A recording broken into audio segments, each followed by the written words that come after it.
En el contexto de la religión, se define como santos a las personas que se destacan por su ética intachable o por mantener un vínculo particular con una divinidad.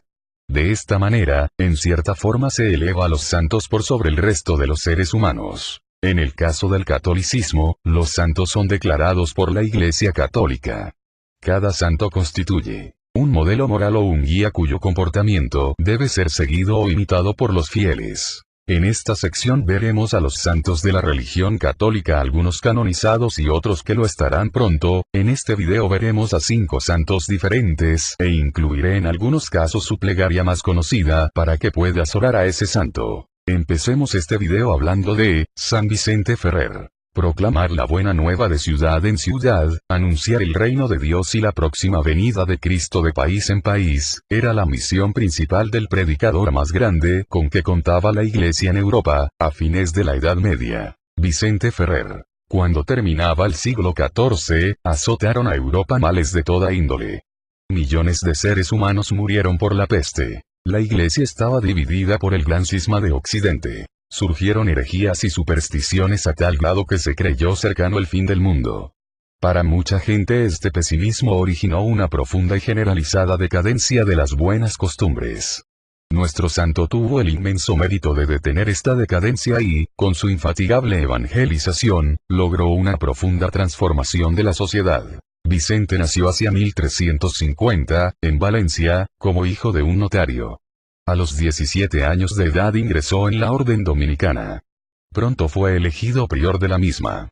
El cardenal de Lema, defensor del antipapa Clemente VII en Aviñón y sucesor de este después de su muerte, lo llevó consigo como defensor y quiso darle honores más grandes en su poderosa corte. El santo, profundamente convencido de su misión de evangelizador, renunció a todo y emprendió su primer gran viaje de predicación en el año de 1399. Durante 10 años viajó por Italia, Saboya, Suiza, Alemania, Holanda y Francia. El tema de su predicación era Cristo. En aquel tiempo, muchos predicaban ideas científicas, otros habían transformado el púlpito en un escenario en donde se predicaban a sí mismos. La pasión de Cristo, la necesidad de la penitencia, la preparación a la última venida de Cristo, fueron demostradas con tanta intensidad en sus sermones, de los cuales se conservan más de 100, que se inició una verdadera cruzada de conversiones entre el clero, los poderosos y la gente sencilla. Su método era muy popular. El santo presidía a una gran muchedumbre, que le seguía con una cruz de madera, imágenes de santos e instrumentos de música para entonar cánticos religiosos. Lo acompañaban sacerdotes, quienes le ayudaban a confesar, y hasta notarios para tomar declaraciones de aquellos que querían hacer las paces con sus enemigos. En medio de la muchedumbre se distinguían los flagelantes, es decir, hombres que se flagelaban mutuamente, a ciertas horas, para expiar crímenes pasados y para ofrecer sus penitencias por el éxito de la campaña evangelizadora del santo. En la mayoría de los lugares a donde llegaba la procesión, había tanta aglomeración de personas, que el santo predicador debía ser fuertemente protegido contra los embates de la muchedumbre. El impacto de sus sermones sobre el juicio final era tan fuerte, que empezó a recibir el título de ángel del Apocalipsis. Después de esta agobiadora tarea, repetida 2 y 3 veces al día, se dedicaba a la oración con los enfermos y moribundos. Se debe mencionar el poderoso influjo social de sus misiones, no solo por el espíritu de paz que difundía por doquier, sino además por su lucha contra el grave problema de la usura, ruina de la gente necesitada. Su predicación se vio confirmada con el reconocimiento de sus propios errores. En 1412, públicamente, se separó del antipapa Benedicto XIII, a quien había apoyado con toda su buena fe, contribuyendo así eficazmente a solucionar el escandaloso cisma de Occidente. Su actitud con los judíos españoles todavía es objeto de discusión. En realidad, nadie puede valorizar si los 200.000 judíos convertidos obraron de buena fe, impulsados por la predicación del santo, o solo disimularon, en parte, su conversión, para escapar de las graves persecuciones de que, por entonces, eran objeto. Su enorme actividad se detuvo en la pequeña ciudad de Vannes, en Normandía, donde murió el incansable apóstol en abril de 1419. Sus restos descansan en la catedral.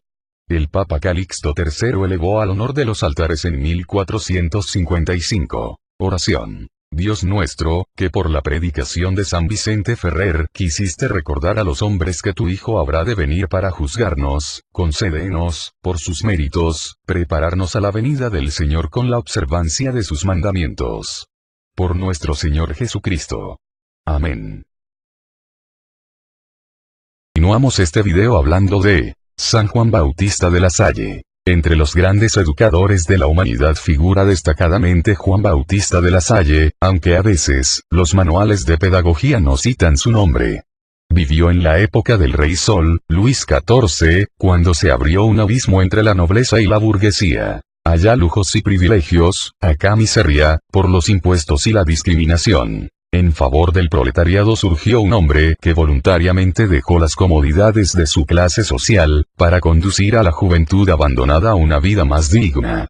San Juan Bautista de la Salle, nacido en Reims, el 30 de abril de 1651, como hijo mayor de un consejero del Tribunal Supremo de la provincia. Dotado y educado, hubiese podido escalar los máximos honores y cargos del Estado. Empero, se decidió por el estado eclesiástico y recibió el sacerdocio en 1678. El canónigo Rolando, al morir, le encargó a nuestro santo cuidar las escuelas de niñas, administradas por las hermanas del Santo Niño Jesús. Juan Bautista descubrió miserias, tanto corporales como espirituales, que clamaban al cielo. Un año más tarde inauguró la primera escuela pública para niños pobres. Los maestros eran hospedados en su casa con el fin de llevar una vida en común y una instrucción organizada, lo que le acarreó el enojo de sus parientes. Al inquietarse los profesores por la inseguridad del salario, prescindió de su canonjía y en la hambruna del año 1684, distribuyó toda su herencia paterna entre los pobres. Para dar mayor seguridad a su obra, Juan Bautista invitó a los maestros a fundar una comunidad conventual, mediante una promesa sencilla de tiempo limitado. Los maestros lo siguieron de buena gana. 7 años más tarde, esas promesas temporales se transformaron en compromisos de por vida. Hermanos de las escuelas cristianas se llamó la pequeña congregación que, creciendo lentamente, abrió escuelas gratuitas en las demás ciudades de la Champaña, en París, Rouen, y otros lugares. Su pedagogía es tan sencilla como sana. Capta al hombre entero, no solo su habilidad de pensar o sus capacidades técnicas. Aunque el fundador, ante todo, pensó en la juventud proletaria, sus dotes geniales y su cariño a la juventud, lo impulsaron a una organización amplia del sistema educativo. En lugar de la instrucción personal, introdujo la instrucción en conjunto. También fue el creador de las primeras escuelas normales y vocacionales, organizando la planificación de los estudios según el sistema escolar moderno. Por amor a la juventud, aceptó las privaciones más difíciles y pidió lo mismo de sus compañeros en la hermandad. Los últimos 40 años de la vida de San Juan Bautista, se convirtieron en una verdadera cadena de persecuciones. El gremio de los maestros de primeras letras lo acusó ante el Parlamento y destruyó toda la organización de sus escuelas. La secta de los jansenistas calumnió al dinámico educador.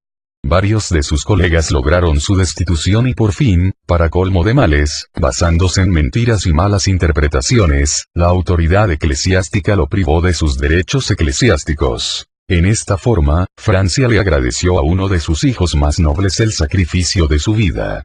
La Salle se había entregado totalmente a Dios y se consideraba como el más pequeño, al cual correspondía el último lugar entre los hermanos. Al ser sustituido en su cargo de superior general, en 1717, empezó a prepararse para su muerte, que acaeció el 7 de abril de 1719, en Saint-John, cerca de Rouen. Oración. Señor, tú que elegiste a San Juan Bautista de la Salle para educar cristianamente a los jóvenes, promueve siempre en tu iglesia educadores y maestros, que se entreguen con generosidad a la formación humana y cristiana de la juventud. Por nuestro Señor Jesucristo, amén. A la mitad de este video veremos a San Estanislao de Cracovia, obispo y mártir. Este gran santo de Polonia, confesor y mártir, como un segundo Juan el Bautista, se rebeló contra el adulterio de su escandaloso rey y por eso, perdió la vida. Fue un hijo largamente esperado, fruto de 30 años de fe y oraciones. Su padre, militar de la alta nobleza, lo envió a París para cursar leyes y teología, dadas sus dotes intelectuales y morales. Al regresar a su tierra natal ya no encontró a sus padres. Distribuyó su San Estanislao de Cracovia herencia entre los pobres y entró al cabildo catedralicio del obispo Lamberto de Cracovia, quien lo ordenó sacerdote. A la muerte de Lamberto, Estanislao fue declarado su sucesor, por unanimidad de votos. Al aceptar el obispado de Cracovia ante Dios y ante la Iglesia, perdió todo temor a la malicia de los hombres. Para dar buen ejemplo, duplicó sus ejercicios de penitencia, ayunó con rigor, usaba ropa corriente y, a cualquier hora, atendía hasta el pordiosero más humilde. Rápidamente la fama de su bondad se extendió por todo el país. A menudo los pobres rodeaban su casa con la seguridad de no retirarse con las manos vacías. En sus viajes anuales de visita pastoral, se enteró de la indolencia, rencor, superstición y escándalo público de príncipes y clérigos. No descansaba hasta que los culpables se arrepentían y mejoraban su conducta, logrando todo esto a base de bondad y de castigo. Pero no pudo acabar con uno de los grandes escándalos: el comportamiento adúltero del rey Boleslao II, que servía de pretexto a súbditos para disculpar su propia degeneración moral. Nadie se atrevía a enfrentarse al rey cuando éste raptaba a las mujeres de sus vasallos, a los que mandaba decapitar. El obispo Estanislao, en cambio, amenazó con excomulgarlos y en sus actos de violencia. El déspota rey se rió de él y trató de presentarlo ante el pueblo como un farsante, pero no tuvo éxito. El obispo lo amonestó otras 2 veces y luego lo excomulgó. Boleslao, furioso, resolvió asesinarlo. Sus primeros intentos fallaron. En vano rogaron con insistencia al obispo Estanislao que huyeran las acechanzas del rey. No quiso abandonar su grey como un mercenario cobarde, sino cumplir valientemente su obligación de pastor. Las amenazas se cumplieron. En la solitaria iglesia de San Miguel, en las afueras de Cracovia, Estanislao fue asesinado durante la misa, el 11 de abril de 1079. Su cuerpo, mutilado, quedó abandonado en el campo para servir de alimento a los lobos y a los cuervos. Con la muerte de Estanislao se completó la conversión de su pueblo. Los restos de San Estanislao descansan en la Catedral de Cracovia. La Iglesia, además de proclamarlo patrono de Polonia, celebra su memoria el 8 de mayo. Oración. Señor Dios nuestro, tú que otorgaste al obispo San Estanislao la gracia de morir por la fe, concédenos, por su intercesión, la gracia de vivir conforme al Evangelio. Por nuestro Señor Jesucristo. Amén. Continuamos este video con un santo que dirigió a toda la Iglesia. Estoy hablando de San Martín, Papa y mártir. Nació en Todi, región de Umbría, Italia y formó parte del clero romano. El Papa Teodoro I lo envió como nuncio a Constantinopla y, a la muerte del mismo Teodoro, fue nombrado Papa, en julio del 649. En octubre del mismo año, Martín convocó un concilio en Letrán, al que asistieron más de un centenar de obispos, los cuales condenaron la herejía de los monotelitas llamados así porque no reconocían en Cristo sino una sola voluntad, la divina, negándole la plenitud de la naturaleza humana. Hacía largo tiempo que este asunto turbaba a la San Martín Papa y mártir Iglesia. El emperador Heraclio, 610-641, había dado, en 638, un edicto en favor de los herejes, llamado Éctesis, y el emperador Constante II, 641-668, había promulgado otro, llamado tipo o formulario, por el que prohibía discutir el tema de las dos voluntades de Cristo. El Papa Martín escribió a todos los obispos católicos una carta llena de vigor apostólico, acompañada con las actas del concilio. El Señor nos ha mandado señalar el bien y el mal, decían los padres conciliares, no rechazar el bien junto con el mal. No debemos negar el error al mismo tiempo que la verdad. Irritado el emperador Constante por este procedimiento, mandó secuestrar al pontífice el 17 de junio de 653, quien se hallaba enfermo y se había refugiado en la Basílica de San Juan de Letrán.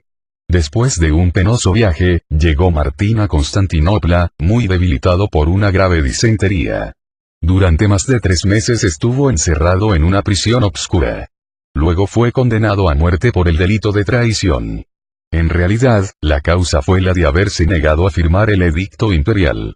Fue degradado delante de los senadores y del emperador.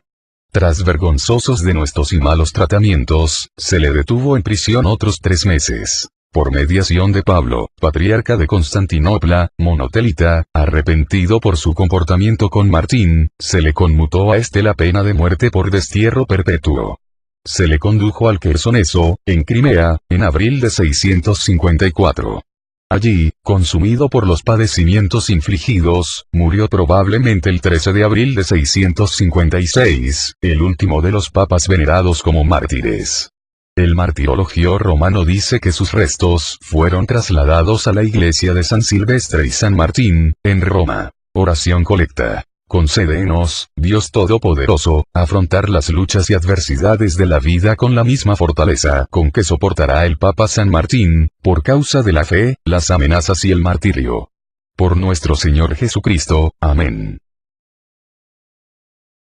Al finalizar este video veremos a una mujer que sufrió mucho en vida, estoy hablando de Santa Bernardita Soubirous. El 22 de septiembre de 1909 se abrió la tumba de Bernardita Soubirous 30 años después de su muerte. Se encontró su cadáver sin la menor señal de descomposición, mientras que el paño mortuorio estaba completamente deteriorado y la cruz de su catafalco se veía oxidada. Este cuerpo, extraordinariamente conservado, descansa actualmente en un sarcófago de oro y cristal en la capilla del convento de Nevers, cerca de Lourdes. Bernardita nació en 1844, en Lourdes. Sus padres, muy pobres, habitaban el oscuro sótano de una vieja casona, a donde nunca llegaba un rayo de sol. Santa Bernardita, desde su niñez, fue atacada por diversas enfermedades, particularmente por el asma. Tuvo que soportar la pobreza, el frío y el hambre. Sin embargo, jamás perdió su natural alegría. Por descuido de su familia y por sus deficiencias en la escuela, no había hecho la primera comunión todavía a los 14 años. La Virgen María, quien había cantado, con el alma rebosante de alegría, a los humildes los ha elevado, se dignó manifestarse a Bernardita, el 11 de febrero de 1858, a orillas del río Gave, donde ésta había ido en busca de leña. En la gruta de la roca Massabielle, Bernardita vio, de repente, por encima de un arbusto de rosas silvestres, una juvenil señora, de belleza sobrenatural, con un rosario blanco en el brazo derecho. La señora pidió a la asustada jovencita acercarse y le enseñó a hacer la señal de la cruz. Durante los siguientes 15 días, Bernardita vio casi diariamente la misma aparición, habló con ella, la Virgen le prometió hacerla feliz, no en esta vida, sino en la gloria de Dios y finalmente, le pidió rezar por los pecadores. Bernardita estaba profundamente conmovida, pero no excitada de manera enfermiza, sino más bien transfigurada por una felicidad interior. Impulsada por sus padres y sus compañeras, que no podían explicarse el cambio de su manera de ser, tuvo que informar, en contra de su voluntad, acerca de su experiencia. Los más jóvenes se reían de ella, hablaban de imaginaciones y la llamaban, sin temor, cabeza hueca. La madre le quería quitar esas extravagancias a golpes de látigo. Esta gente áspera de las montañas, será cualquier cosa menos ansiosa de milagros. Bernardita, prácticamente, tuvo que arrancarles a sus padres el permiso para volver a la gruta. La afluencia de curiosos hacia la gruta aumentaba cada vez hasta que, al final, 10.000 personas ascendían por la cuesta de Massabielle en los días de mercado y observaban a la vidente. Las autoridades consideraron que ya era tiempo de intervenir y de ponerle fin a esa superstición. Bernardita estaba vigilada por los gendarmes y fue interrogada varias veces. Trataban de intimidarla, de hacerla incurrir en contradicciones, de prohibirle ir a la gruta, todo en balde. El prefecto de Tarbes la quería encerrar en un hospital o un manicomio. Bernardita seguía siendo lo que siempre fue. Una criatura amable modesta con gracia natural. 2 veces al día recibía instrucción para su primera comunión, una jovencita dotada de tan exquisita sensibilidad, que sufría más en los interrogatorios que en los propios ataques de asma. Desde 1860, fue aceptada en el hospicio como enferma. Allí ayudaba en la cocina y en el jardín. De esta manera se sentía un poco alejada de la afluencia de los visitantes, pero no de las incontables preguntas de la Comisión Episcopal Investigadora, la que, durante 4 años, observó y examinó a fondo los hechos antes de declarar. En el santo nombre de Dios, nosotros creemos que la Inmaculada Madre de Dios, María, realmente se ha aparecido a la jovencita Bernardita Soubirous. La aparición posee todos los signos de verdad y los fieles tienen derecho a creer en ella. La suerte de Bernardita en este mundo, fue tal y como la Madre de Dios lo había predicho. Pobreza y sufrimiento aún en el mismo convento de Saint-Gildard, en Nevers, en donde entró, el 8 de julio de 1866. El obispo de Nevers le había proporcionado la admisión en el convento. Allí Bernardita esperaba encontrar un poco de paz. Pero las monjas, decepcionadas por la ingenuidad de corazón de la joven de alma cándida, habiéndosela imaginado como una segunda Teresa de Ávila o Catalina de Siena, le hicieron sentir, con amargura, el bajo concepto que tenían de ella. Se aplazaba su fecha de profesar simplemente por los argumentos de que era una pequeña criatura tonta, que no servía para nada. Bernardita había dicho, una vez: «Vean ustedes, mi historia es muy sencilla. La Virgen se ha servido de mí y luego me ha colocado en un rincón. Este es mi lugar ahora, aquí estoy feliz y aquí me quedo». A principios del año de 1879, evidentemente, se acercaba el fin de su vida. Aparte del asma, la martirizaban el reumatismo, una tos con expectoraciones sanguinolentas y una angina de pecho, mientras que la tuberculosis ósea la obligaba a guardar cama, sin ninguna esperanza. Santa Bernardita murió después de una larga y dolorosa agonía, el 16 de abril de 1879, con la última oración pletórica de humildad: «Santa María, Madre de Dios, ruega por mí, pobre pecadora, pobre pecadora, pobre pecadora». El 14 de junio de 1925, fue beatificada y el 8 de diciembre de 1933 fue declarada santa, por el Papa Pío XI. Oración. Señor nuestro, tú que te complaces en habitar en quienes te sirven con un corazón puro y sincero, por intercesión de Santa Bernardita Virgen, ayúdanos a vivir según tu voluntad, para que seamos dignos de que vivas en nosotros. Por nuestro Señor Jesucristo. Amén. Bueno amigos, esto es todo por este video. Comenten de qué santo quisieran saber más, compartan este video con tus amigos y familia para que estén todos más enterados sobre las obras y milagros de estos fabulosos santos. Yo me despido no sin antes desearles el mejor de los días, que Dios esté con ustedes, los cuide y los proteja de todo mal. Adiós.